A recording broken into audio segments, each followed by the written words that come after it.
The animals were exhausted, and the men talked among themselves less and less. The silence was the worst aspect of the night, when the mere groan of a camel, which before had been nothing but the groan of a camel, now frightened everyone, because it might signal a raid. The camel driver, though, seemed not to be very concerned with the threat of war.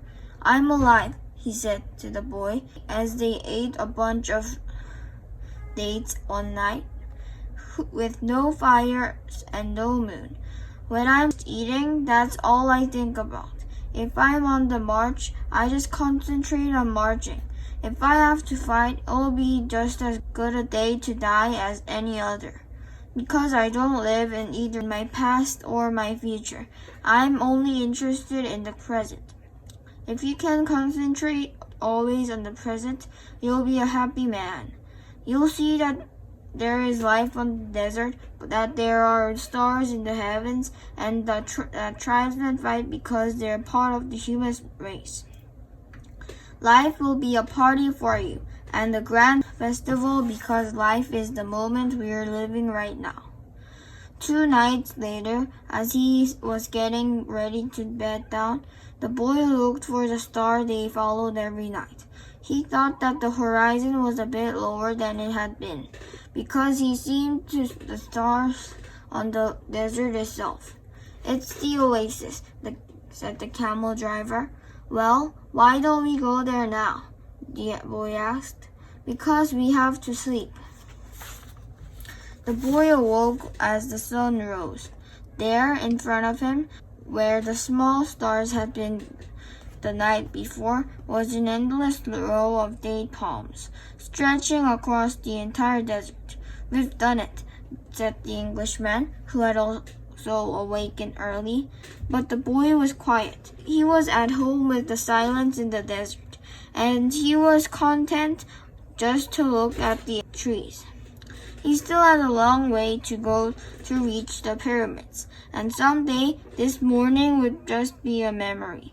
But this was the present moment, the party the camel driver had mentioned, and he wanted to live it as he did the lessons of the past and his dreams of the future. Although the vision of the date palms would someday be just a memory, right now it signified shade, water, and refuge from the war. Yesterday, the camel's groan signaled danger, and now a row of date palms could herald a miracle. "The world speaks many languages," thought the boy. The time rushed past, and so did the caravans, thought the alchemist, as he watched the hundred of people and animals arriving at the oasis. People were shouting at the new arrivals. Dust obscured the desert sun, and the children of the oasis were bursting with excitement and the arrival of strangers. The alchemist saw that the tribal chiefs greet the leaders of the caravan and converse with him at length. But none of that mattered to the alchemist. He had already seen many people come and go, and the desert remained as it was. He had seen kings and beggars walking in the desert sands. The dunes were changed constantly by the wind, yet there were some the same sands he had known since he was a child. He always enjoyed seeing the happiness that the travelers experienced when, after weeks of yellow sand and blue sky, they first saw the green of the date palms. Maybe God created the desert so that man could appreciate date trees, he thought. He decided to concentrate on more practical matters. He knew that in the caravan there was a man to whom he was to teach some of his secrets. The yeoman had told him so. He didn't know the man yet, but his practiced eye would recognize him when he appeared. He hoped that it would be someone as capable as his previous apprentice. I don't know why these things have to be transmitted by word of mouth, he thought. It wasn't exactly that they were secrets. God revealed his secrets easily to all creatures. He had only one explanation for this fact. Things have to be transmitted this way because they were made up from the pure life. And this kind of life cannot be captured in pictures or words. Because people become fascinated with pictures and words and wind up forgetting the language of the world. The boy couldn't believe what he was seeing. The oasis, rather than just being a well surrounded by a few palm trees, as he had seen in a geography book, was much larger than many towns back in Spain. There were 300 wells, 50,000 date trees, and innumerable colored tents spread among them. It looks like 1,001 nights, said the Englishman, impatient to meet with the alchemist. They were surrounded by children, curious to look at the animals and people that were arriving.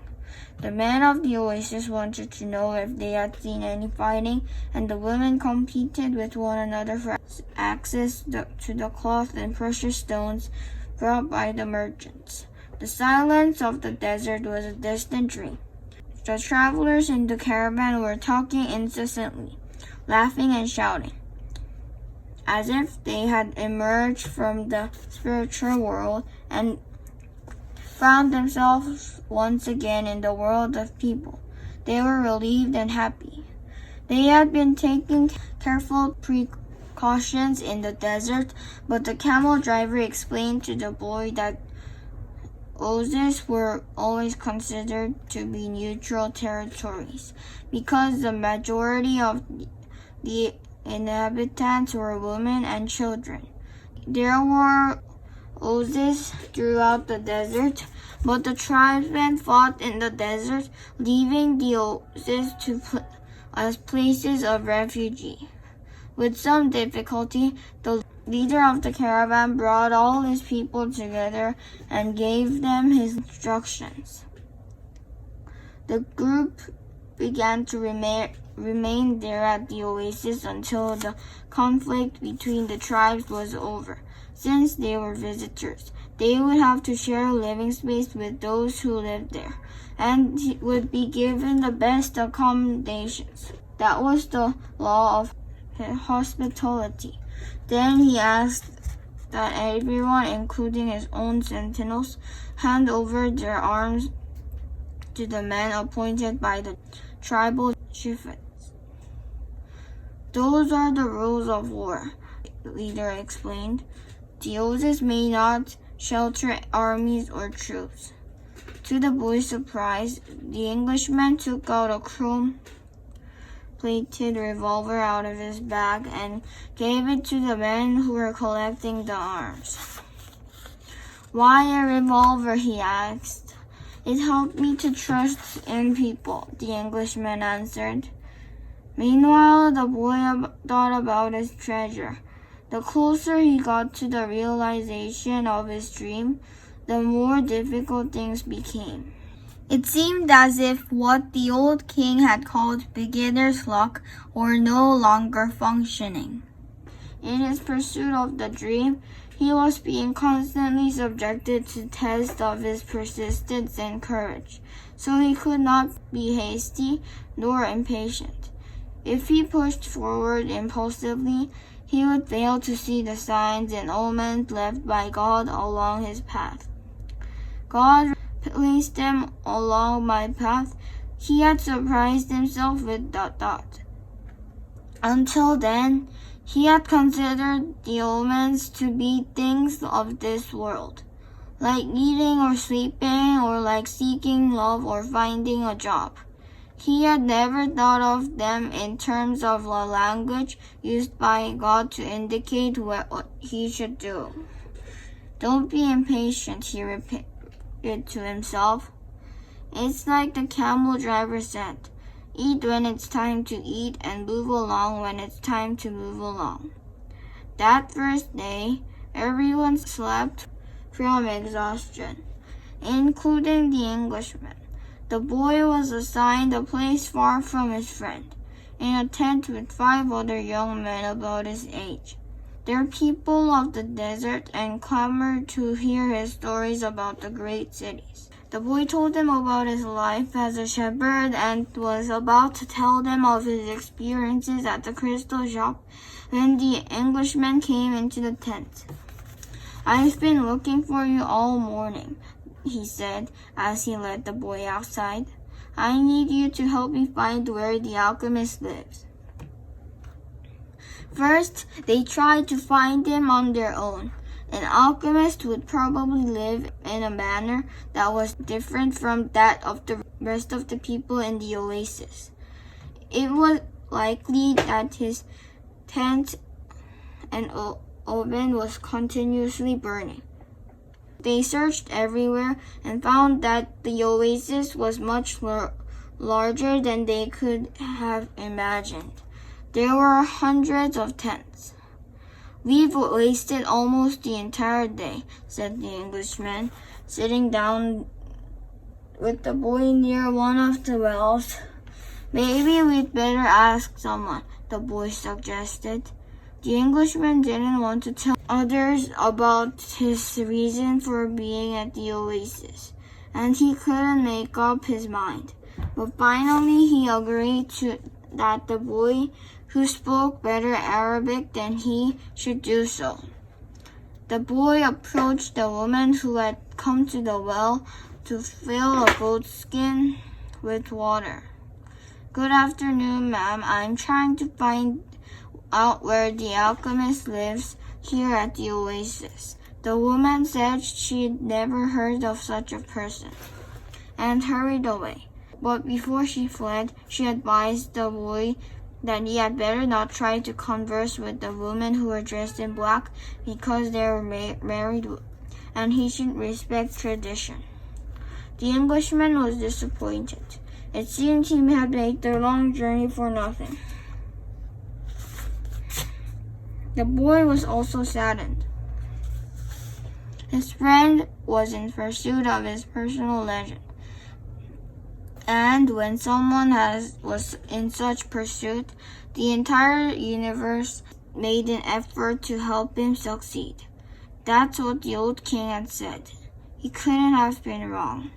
"I had never heard of an alchemist before," the boy said. "Maybe no one has either." The Englishman's eyes lit up. "That's it. Maybe no one here knows what an alchemist is. Find out who cures the people's illnesses." Several women dressed in black came to the well for water, but the boy would speak to none of them, despite the Englishman's insistence. Then a man approached. "Do you know someone here who cures people's illnesses?" the boy asked. "Allah cures our illnesses," said the man, clearly frightened of the strangers. "You're looking for witch doctors." He spoke some verses from the Quran and moved on. Another man appeared. He was older and was carrying a small bucket. The boy repeated his question. "Why do you want to find that sort of person?" the Arab asked. "Because my friend here has traveled for many months in order to meet with him," the boy said. "If such a man is here at the oasis, he must be the very powerful one," said the old man after thinking for a few moments. "Not even the tribal chieftains are able to see him when they want him, only when he consents. Wait for the end of the war, then leave with the caravan. Don't try to enter into the life of the oasis," he said, and walked away. But the Englishman was exultant. They were on the right track. Finally, a young woman approached who was not dressed in black. She had a vessel on her shoulder, and her head was uncovered by veil, but her face was uncovered. The boy approached her and to ask about the alchemist. At that moment, it seemed to him that time stood still and the soul of the world surged within him. When he looked into her dark eyes and saw that her lips were closed between a laugh and silence, he learned the most important part of language that all the world spoke. The language that someone on earth was capable of understanding in their heart. It was love. Something older than humanity, more ancient than the desert. Something that exerted the same force whenever the two pairs of eyes met, as had theirs here at the well. She smiled, and that was certainly an omen. The omen she had been awaiting, without even knowing he was. For all his life, the omen he had sought to find with his sheep and in his books, in the crystals and in the silence of the desert. It was the pure language of the world. It required no explanation. Just as the universe needs none as it travels through endless time.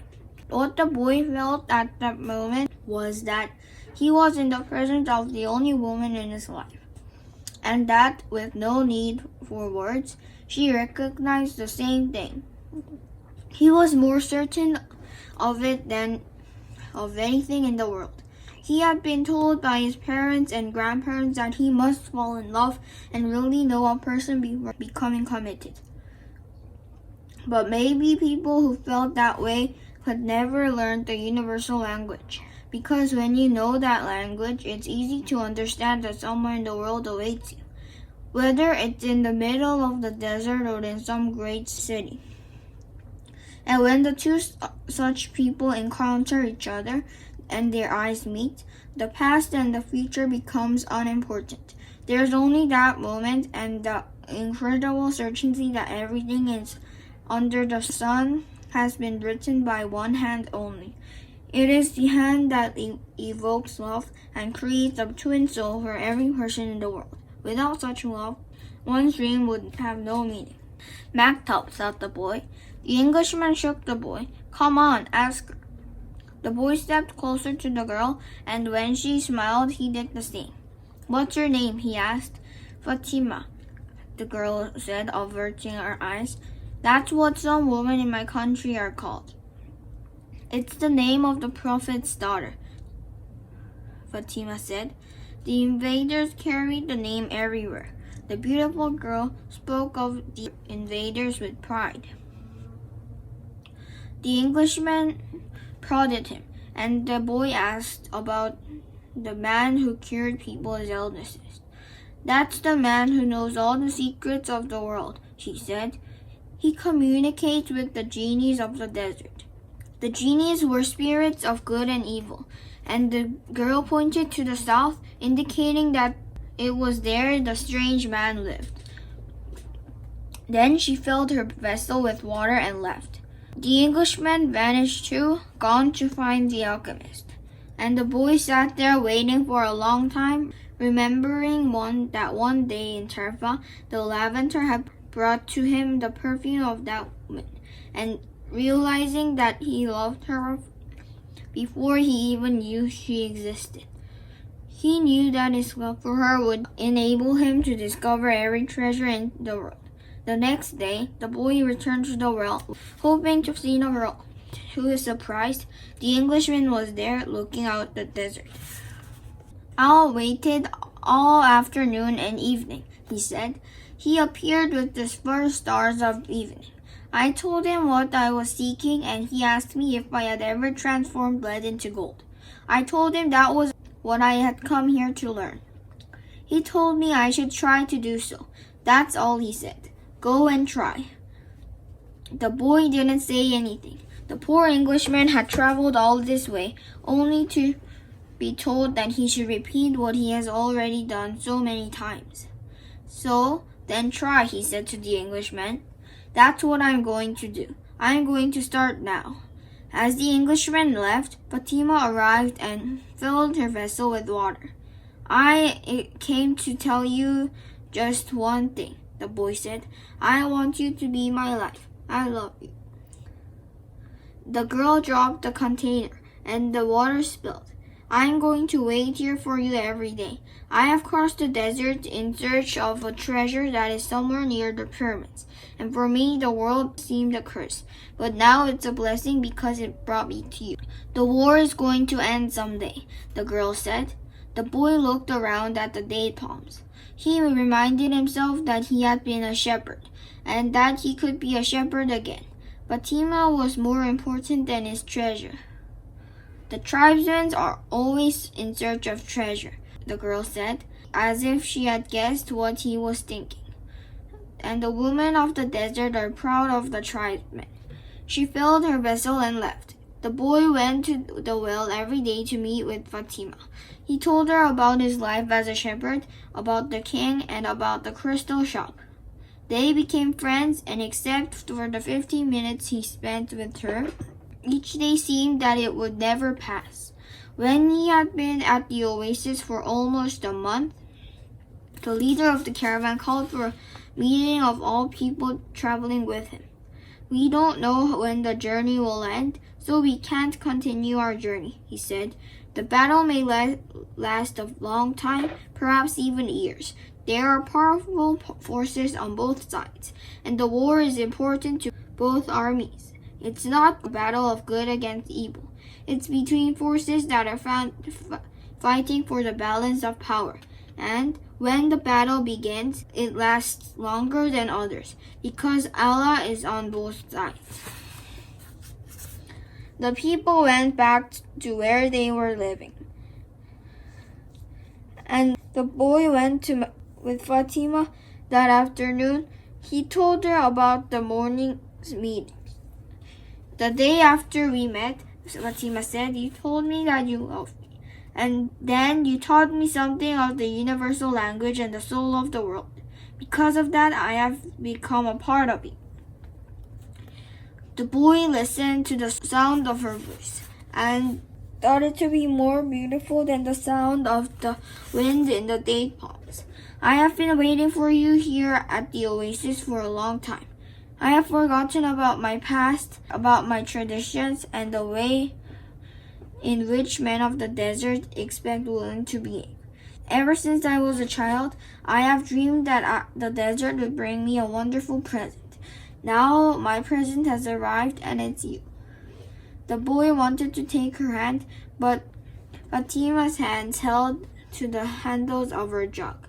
You have told me about your dreams, about the old king and your treasure, and you've told me about omens. So now I fear nothing, because it was those omens that brought you to me. And I am a part of your dream, a part of your personal legend, as you call it. That's why I want you to continue towards your goal.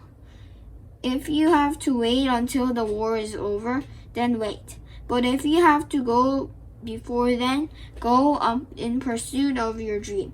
The dunes are changed by the wind, but the desert never changes. That's the way it'll be with our love for each other. Backed up, she said, if I'm really part of your dream, you'll come back one day. The boy was sad as he left her that day. He thought of all the married shepherds he had known. They had all a difficult time convincing their wives that they had to go off into distant fields. Love required them to stay with the people they loved. He told Fatima that at their next meeting, the desert takes our men from us, and they don't always return. She said, we know that, and we are used to it. Those who don't return become part of the clouds, a part of the animals that hide in the ravines, and of the water that comes from the earth. They become a part of everything.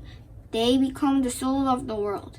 Some do come back, and the other women are happy because they believe that their men may one day return as well. I used to look at those women and envy them their happiness. Now I too will be one of the women who wait. I'm a desert woman, and I'm proud of that. I want my husband to wander as free as the wind that shapes the dunes.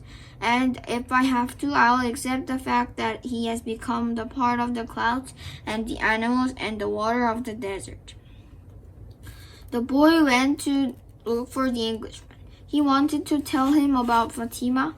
He was surprised when he saw that the Englishman had built himself a furnace outside his tent.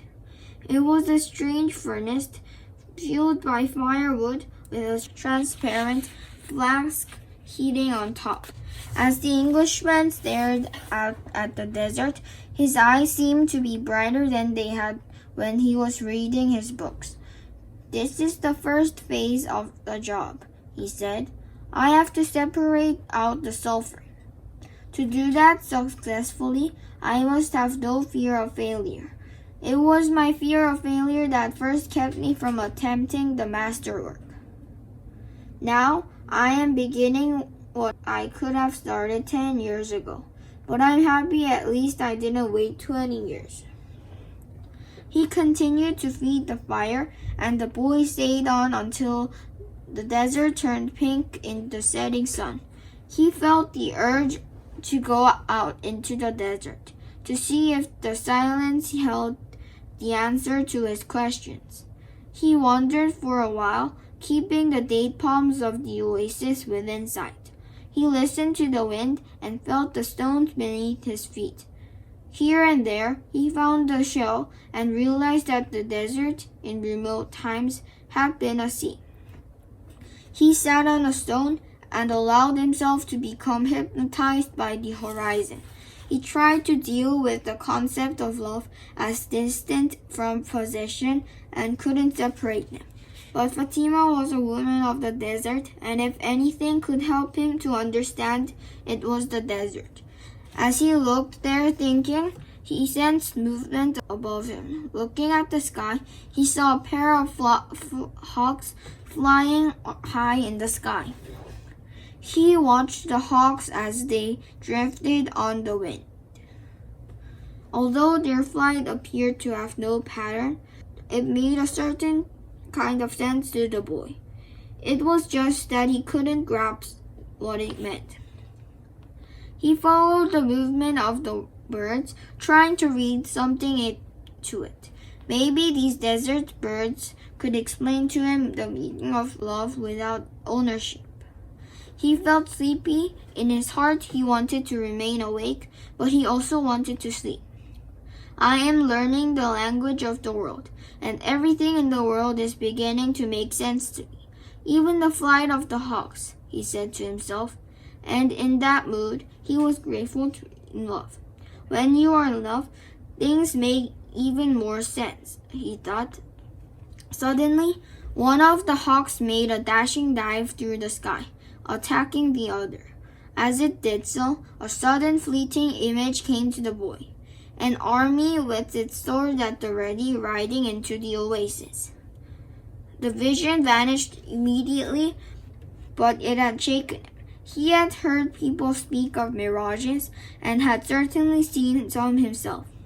They were desires that, because of the intensity, materialized over the sands of the desert.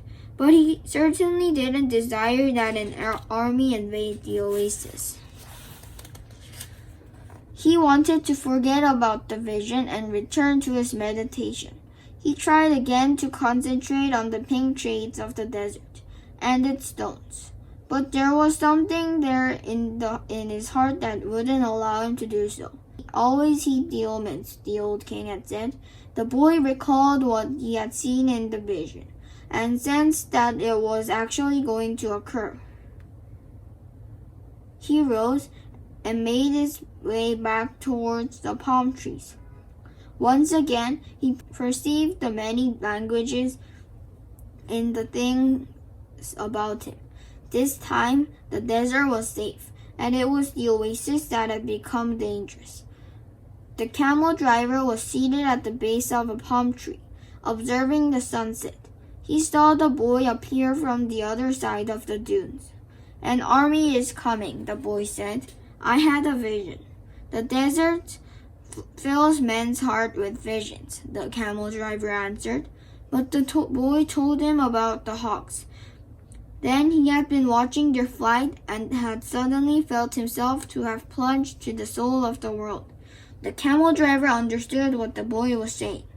He knew that any given thing on the face of the earth could reveal the history of all things. One could open a book to any page or look at a person's hand. One could turn a card or watch the flight of birds. Whatever thing they observed, one could find a connection with his experience of the moment. Actually, it wasn't that those things in themselves revealed anything at all.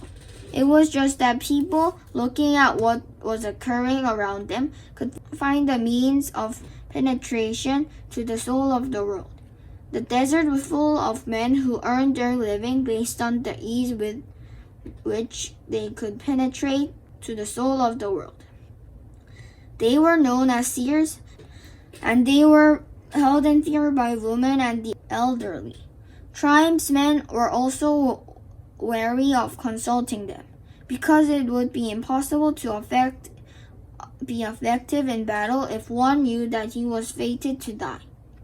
The tribesmen preferred the taste of battle and the thrill of not knowing what the outcome would be. The future was already written by Allah, and what he had written was always for the good of man. So the tribesmen lived only for the present, because the present was full of surprises, and they had to be aware of many things. Where was the enemy's sword? Where was his horse? What kind of blow should one deliver next in order to remain alive? The camel driver was not a fighter, and he had consulted with seers. Many of them had been right about what they said, while some had been wrong. Then, one day, the oldest seer he had ever sought out, and the most to be feared, had asked why the camel driver was so interested in the future. "Well, so I can do things," he had responded, "and so I can change those things that I don't want to happen. But then they wouldn't be part of your future," Seer said. "Well, maybe I just want to know what the future so I can prepare myself for what's coming. If good things are coming, they will be a pleasant surprise," said the seer. "If bad things are, and you know in advance, you will suffer greatly before they even occur." "I want to know about the future because I am a man," the camel driver had said to the seer, "and men always live their lives based on the future." The seer was a specialist in the casting of twigs. He threw them on the ground and made interpretations based on how they fell. That day, he didn't make a cast. He wrapped the twigs in a piece of cloth and put them back in his bag. "I make my living forecasting the future for people," he said. "I know the science of the twigs, and I know how to use them to penetrate to the place where all is written. There I can read the past, discover what has already been forgotten, and understand the omens that are all here in the present. When people consult me, it's not that I'm reading the future. I'm guessing the future. The future belongs to God, and it is He who reveals it. Under extraordinary circumstances, how do I guess at the future? Based on the omens of the present. The secret is here in the present. If you pay attention to the present, you can improve upon it. And if you improve on the present, what comes later will also be better. Forget about the future and live each day according to the teachings, confident that God loves His children. Each day in itself brings with it an eternity." The camel driver had asked what the circumstances were under which God would allow him to see the future. Only when He Himself reveals it, and God only rarely reveals the future. When He does so, it is for the only one reason. It's a future that was written so as to be altered. God has shown the boy a part of the future. The camel driver thought. Why was it that he wanted the boy to serve as his instrument? Go and speak to the tribal chieftains, said the camel driver. Tell them about the armies that are approaching. They'll laugh at me. They are men of the desert, and men of the desert are used to dealing with omens. Well then, they probably already know. They're not concerned with that right now. They believe that if they have to know about something Allah wants them to know, someone will tell them about it. It has happened many times before, but this time the person is you. The boy thought about Fatima. He decided he would go and see the chieftain of the tribes. The boy approached the guard at the front of the huge white tent at the center of the oasis. I want to see the chieftains. I've brought omens from the desert.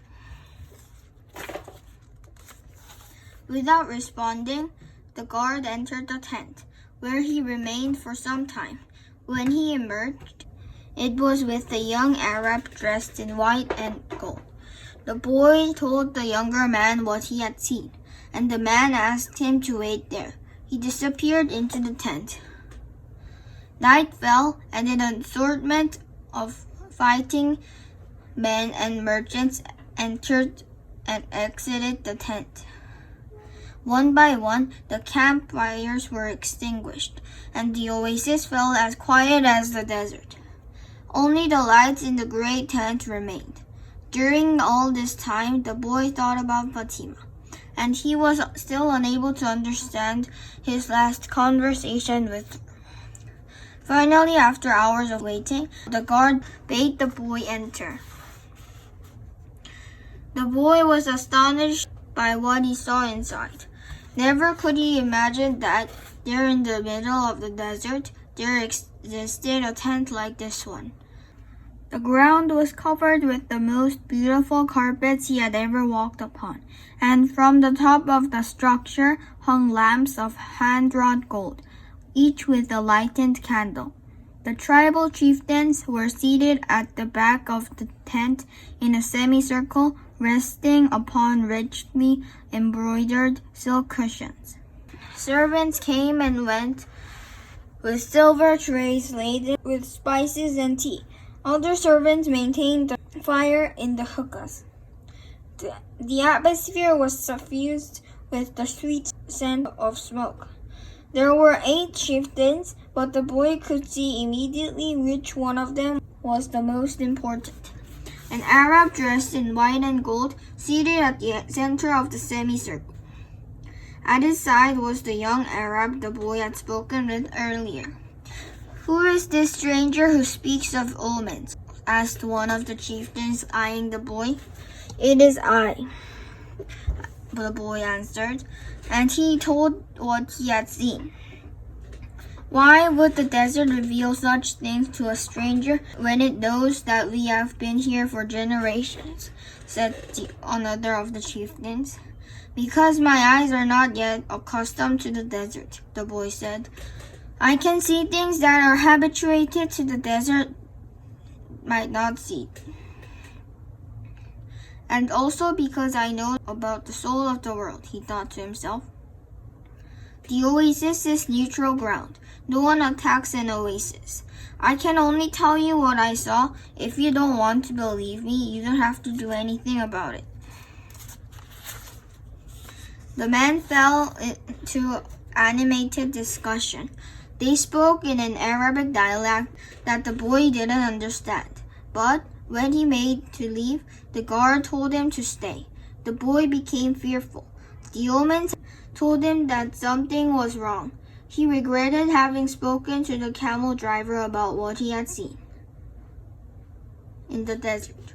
Suddenly, the elder at the center smiled almost imperceptibly, and the boy felt better.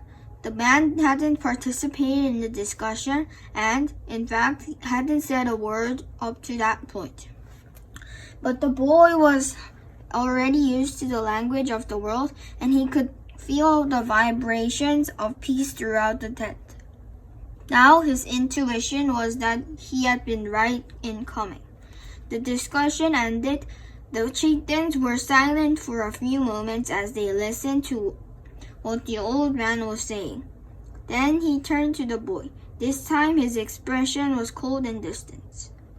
2,000 years ago, in a distant land, a man who believed in dreams was thrown into a dungeon and then sold as a slave, the old man said, in the dialect the boy understood. Our merchants brought that man and brought him to Egypt. All of us know whoever believes in dreams also know how to interpret them. The elder continued, when the Pharaoh dreamed of cows that were thin and cows that were fat, this man I am speaking of rescued Egypt from famine. His name was Joseph. He too was a stranger in a strange land, like you, and he was probably about your age. He paused, and his eyes were still unfriendly. We always observe the tradition. The tradition saved the wealthiest of people. The tradition teaches men how to cross the desert and how their children should marry. The tradition says that an oasis is neutral territory because both sides have oases. And so both are vulnerable. No one said a word as the old man continued. But the tradition also says that we should believe the messages of the desert. Everything we know was taught to us by the desert. The old man gave a signal, and everyone stood. The meeting was over. The hookahs were extinguished, and the guards stood at attention. The boy made ready to leave, but the old man spoke again.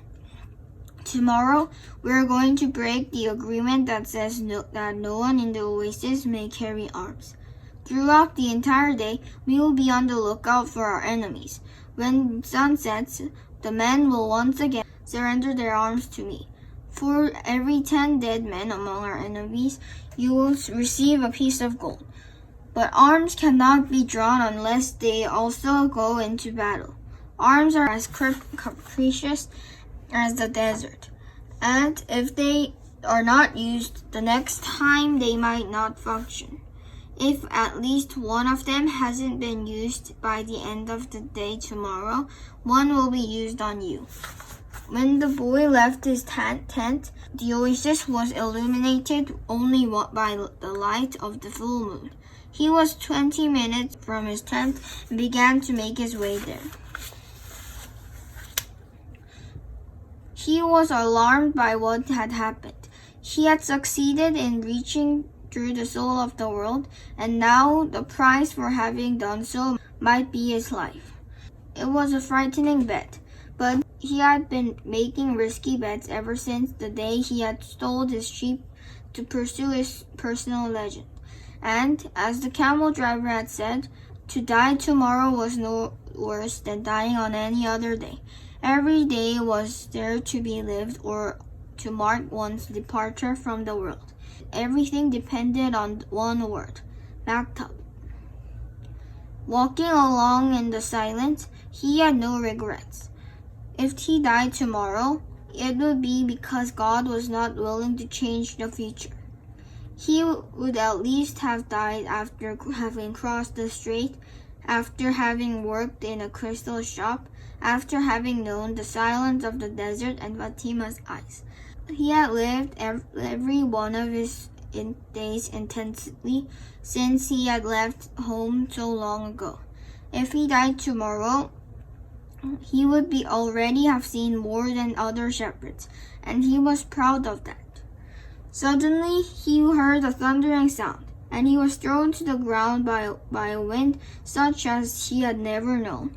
The area was swirling in the dust, so tense that it hid the moon from view. Before him was an enormous white horse, rearing over him with a frightening scream. When the blinding dust had settled a bit, the boy trembled at what he saw. Astride the animal was a horseman dressed completely in black. with a falcon perched on his left shoulder. He wore a turban and his entire face, except for his eyes, was covered with black kerchief. He appeared to be a messenger from the desert, but his presence was much more powerful than that of a mere messenger. The strange man drew an enormous curved sword from a scabbard mounted on his saddle. The steel of its blade glittered in the light of the moon. "Who dares to read the meaning of the flight of hawks?" he demanded, so loudly that his words seemed to echo through the 50,000 palm trees of Al-Fayoum. "It is I who dare to do so," said the boy. He was reminded of the image of Santiago Matamoros, mounted on his white horse with his infidels beneath his hoofs. This man looked exactly the same, except now the roles were reversed. "It is I who dare to do so," he repeated, and he lowered his head and received a blow from the sword. "Many lives will be saved because I was able to see through the soul of the world." The sword didn't fall. Instead, the stranger lowered it slowly until the point touched the boy's forehead. It drew a droplet of blood. The horseman was completely immobile, as was the boy. It didn't even occur to the boy to flee. In his heart, he felt a strange sense of joy. He was about to die in pursuit of his personal legend. And for Fatima, the omens had been true, after all. Here he was face to face with his enemy, but there was no need to be concerned about dying. The soul of the world awaited him, and he would soon be a part of it. And tomorrow, his enemy would also be part of that soul. The stranger continued to hold the sword at the boy's forehead. "Why did you read the flight of the birds?" "I read only what the birds wanted to tell me. They wanted to save the oasis. Tomorrow, all of you will die, because there are more men at the oasis than you have." The sword remained where it was. "Who are you to change what Allah has willed?" "Allah has created the armies, and He also created the hawks. Allah taught me the language of the birds. Everything has been written by the same hands," the boy said, remembering the camel driver's words. The stranger withdrew the sword from the boy's forehead, and the boy felt immensely relieved, but he still couldn't flee.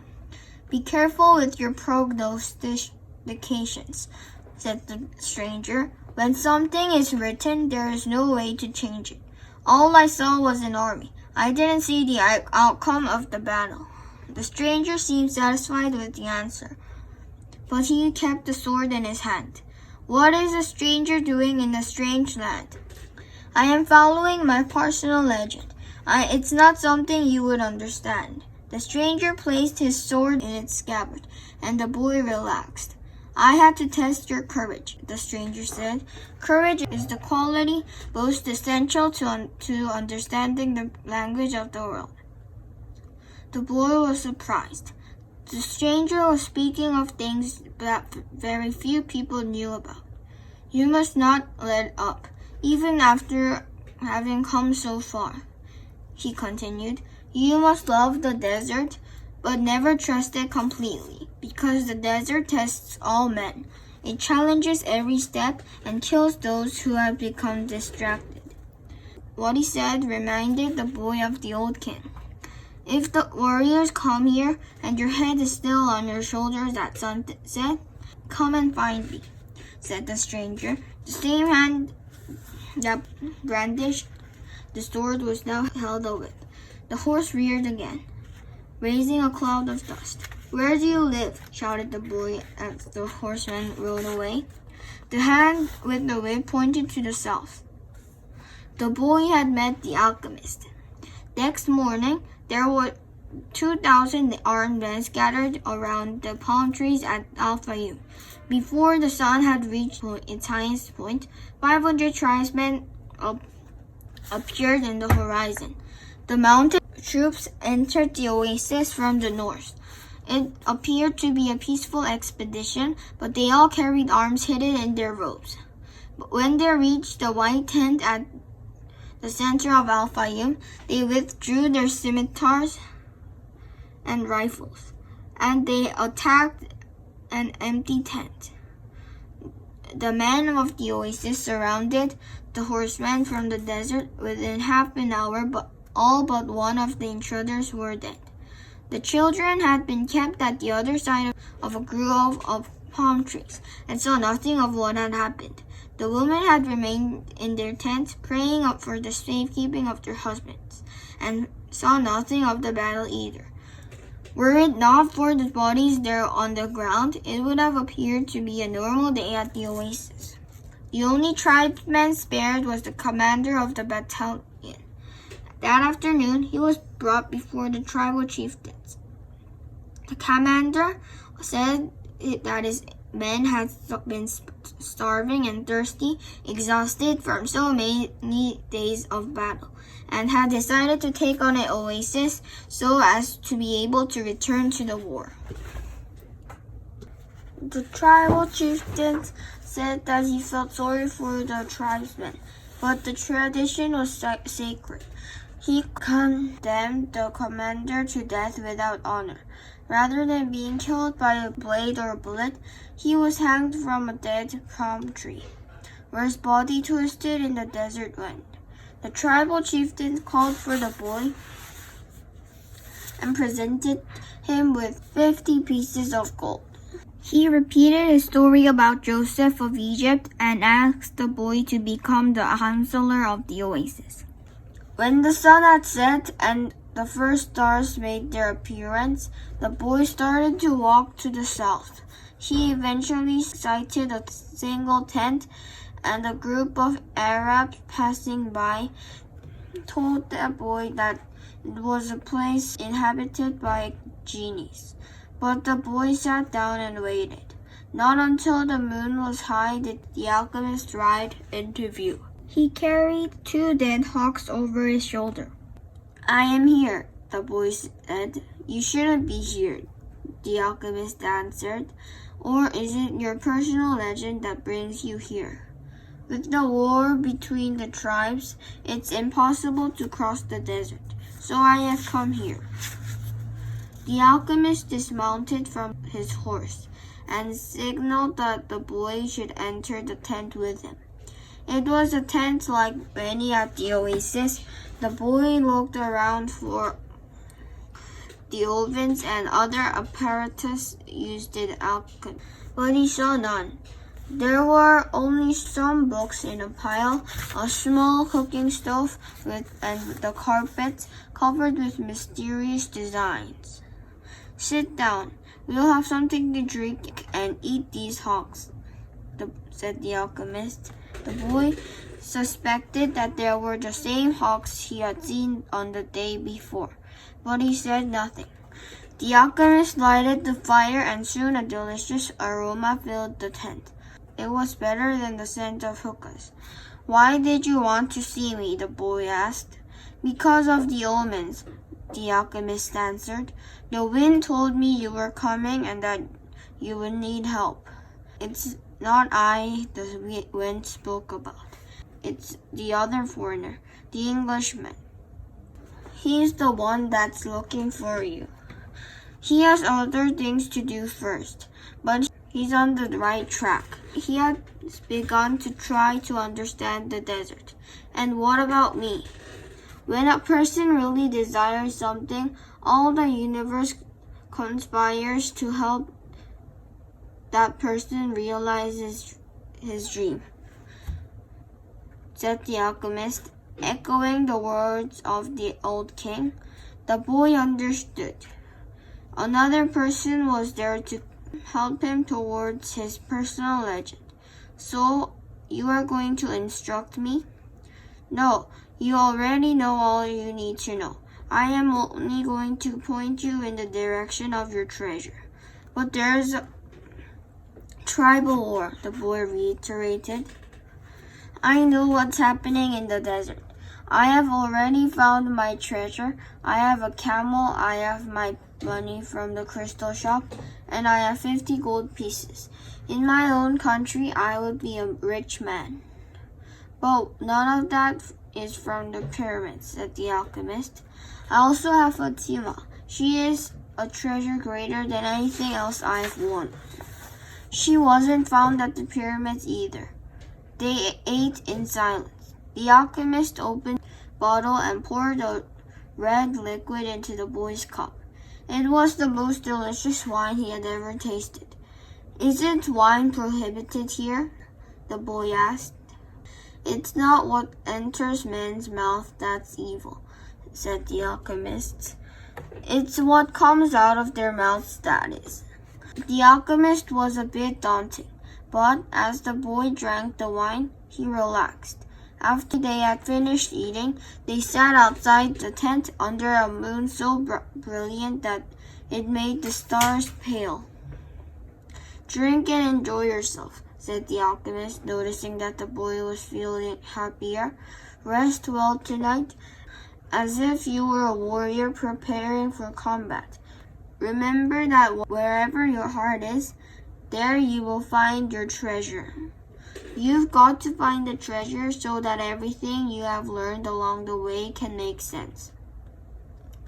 Tomorrow, sell your camel and buy a horse. Camels are traitorous. They walk thousands of paces and never seem to tire. Then suddenly they kneel and die. But horses tire bit by bit. You always know how much you can ask of them, and when it is that they are about to die. The following night, the boy appeared at the alchemist's tent with a horse. The alchemist was ready, and he mounted his own steed and placed the falcon on his left shoulder.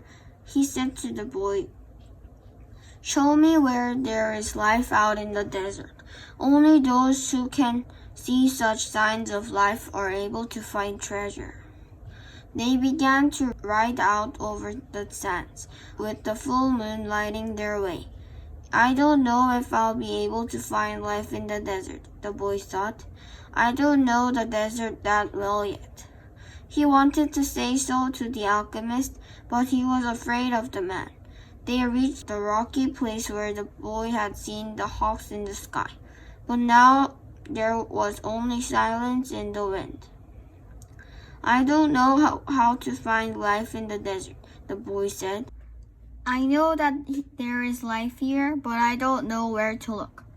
Life attracts life, the alchemist answered, and then the boy understood. He loosened the reins on his horse, who galloped forward over the rocks and sand. The alchemist followed as the boy's horse ran almost half an hour. They could no longer see the palms of the oasis, only the gigantic moon above them, and its silver reflections from the stones of the desert. Suddenly, for no apparent reason, the boy's horse began to slow. There's life here, the boy said to the alchemist. I don't know the language of the desert, but my horse knows the language of life. They dismounted, and the alchemist said nothing. Advancing slowly, they searched among the stones. The alchemist stopped abruptly and bent to the ground. There was a hole among the stones. The alchemist put his hands into the hole and then his entire arm up to his shoulder. Something was moving there, and the alchemist's eyes, the boy could see only his eyes, squinted with his effort. His arm seemed to be battling with whatever was in the hole. Then, with a motion that startled the boy, he withdrew his arm and leaped to his feet. In his hand, he grasped the snake by the tail. The boy leapt as well, but away from the alchemist. The snake fought frantically, making hissing sounds that shattered the silence of the desert. It was a cobra whose venom could kill a person in minutes. Watch out for his venom, the boy said, but even though the alchemist had put his hand in the hole and surely already been bitten, his expression was calm. The alchemist is 200 years old, the Englishman had told him. He must know how to deal with the snakes of the desert. The boy watched as his companion went to his horse and withdrew a scimitar. With its blade, he drew a circle in the sand and then placed the snake within it. The serpent relaxed immediately. Not to worry, said the alchemist. He won't leave the circle. You found life in the desert, the omen that I needed. Why was that so important? Because the pyramids are surrounded by the desert. The boy didn't want to talk about the pyramids. His heart was heavy and he had been melancholy since the previous night. To continue his search for the treasure meant that he had to abandon Fatima. I am going to guide you across the desert, the alchemist said. I want to stay at the oasis, the boy answered. I found Fatima, and as far as I'm concerned, she's worth more than a treasure. Fatima is a woman of the desert, said the alchemist. She knows that men have to go away in order to return, and she already has her treasure. It's you. Now she expects that you will find what it is you're looking for. Well, what if I decide to stay? Let me tell you what will happen. You'll be counselor of the oasis. You'll have enough gold to buy many sheep and many camels. You'll marry Fatima and you'll both be happy for a year. You'll learn to love the desert and you'll know every one of the 50,000 palms. You'll watch them as they grow, demonstrating how the world is always changing. And you'll get better and better at understanding omens, because the desert is the best teacher there is. Sometimes, during the second year, you'll remember about the treasure. The omens will begin insistently to speak of it, and you'll try to ignore them. You'll use your knowledge for the welfare of the oasis and its inhabitants. The tribal chieftains will appreciate what you do, and your camels will bring you wealth and power. During the third year, the omens will continue to speak of your treasure and your personal legend. You'll walk around night after night at the oasis, and Fatima will be unhappy because she'll feel it was she who interrupted your quest. But you love her, and she returned your love. You'll remember that she never asked you to stay, because a woman of the desert knows that she must await her man. So you won't blame her, but many times you'll walk in the sands thinking that maybe you could have left, that you could have trusted more in your love for Fatima. Because what kept you at the oasis was your own fear that you might never come back. At that point, the omens will tell you that your treasure is buried forever. Then, sometime during the fourth year, the omens will abandon you, because you've stopped listening to them. The tribal chieftains will see that, and you'll be dismissed from your position as counselor. But by then, you'll be a rich merchant with many camels and a great deal of merchandise. You'll spend the rest of your days knowing you didn't pursue your personal legend and that it's too late. You must understand that love never keeps a man from pursuing his personal legend. If he abandons that pursuit, it's because it wasn't true love, the love that speaks the language of the world. The alchemist erased the circle from the sand, and the snake slithered away among the rocks. The boy remembered the crystal merchant who had always wanted to go to Mecca, and the Englishman in search of the alchemist. He thought of the woman who had trusted in the desert, and he looked out over the desert that had brought him the woman he loved. They mounted their horses, and this time it was the boy who followed the alchemist back to the oasis. The wind brought the sound of the oasis then, and the boy tried to hear Fatima's voice.